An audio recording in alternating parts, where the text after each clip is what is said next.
réussir déjà un élevage normal, c'est pas facile. Alors s'il faut faire un élevage naturel, biologique, sans antibiotiques, et ce pendant la saison des pluies, vraiment c'est un double challenge. Parce qu'avec la pluie, le poulailler est à haut risque. C'est-à-dire que toutes vos bandes de poulets sont sujets à risque.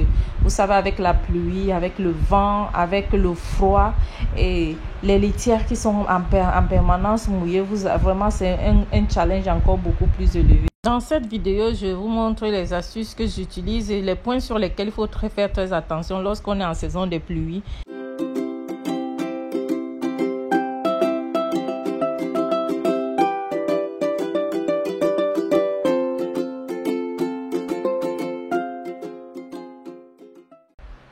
Hello les amis, bonjour, j'espère que vous allez bien. Mon nom est Emma Bissot et je vous souhaite la bienvenue sur cette chaîne.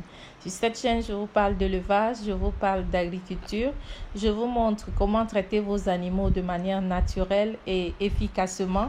Je vous montre toutes mes astuces pour fabriquer les remèdes naturels pour traiter vos poulets et vos porcs.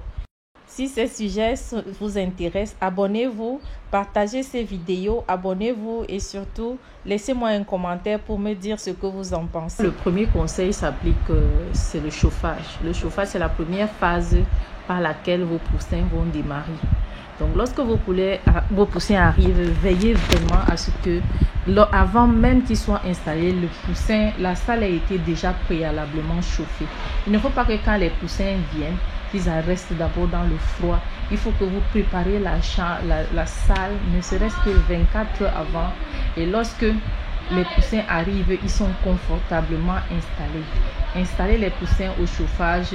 Attendez 2 à 3 heures avant de commencer à les alimenter. Vous pouvez donner l'eau sucrée aussitôt que les poulets sont installés ou bien un peu d'eau vinaigrée. Mais attendez au moins 3 heures avant que les poulets vous nous donnez de l'eau aux poussins.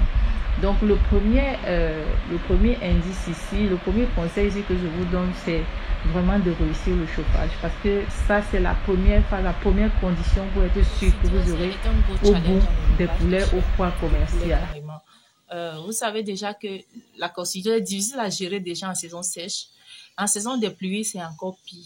Parce que vous avez face à vous, contre vous, vous avez l'humidité, vous avez les vents.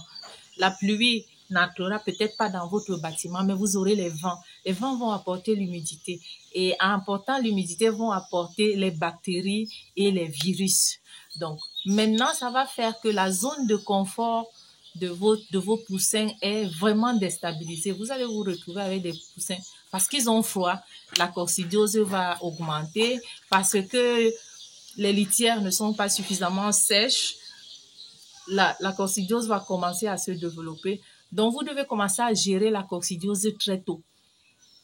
Minimum la première semaine, à partir de 7 jours, de 8 jours, commencez déjà à gérer. À mon sens, moi, je commence à donner déjà le traitement contre la coccidiose, le traitement naturel. Je commence le traitement naturel dès 7 jours, je commence. Après, tous les 10 jours, je peux donner encore un peu jusqu'à la sortie. Donc, tout au long de la bande, j'aurai appliqué au moins 3 traitements contre la coccidiose afin que les poulets soient normaux. L'avantage avec le traitement naturel, c'est que vous pouvez traiter le poulet, mais vous n'avez pas de restriction contre les autres médicaments. Pendant que vous traitez les poulets contre la coccidiose, vous pouvez leur donner des vitamines, vous pouvez leur donner un diurétique si vous voulez et autre chose. Donc, le traitement naturel, lui-même aussi est un composé de vitamines parce que vous allez utiliser les feuilles naturelles qui apportent aussi des vitamines à l'animal.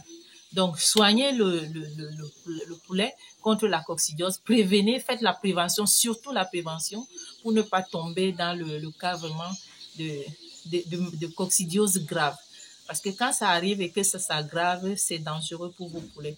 Donc, commencez très vite par la prévention et rassurez-vous que les poulets iront bien. Ce que je vais donner, c'est sur le gomboro. Le gomboro, c'est une maladie virale. La Newcastle, c'est une maladie virale. C'est 2 maladies virales qui peuvent être fatales. Si vous les négligez un temps soit peu, ça peut vous détruire tout un poulailler. Mais c'est très facile à traiter. Seulement, il faut être très vigilant. Je pense que pour ce cas, il faut être proactif. L'astuce, c'est de rester proactif. Dès que vos poulets sont sortis du chauffage, à 25 jours, faites déjà un traitement naturel.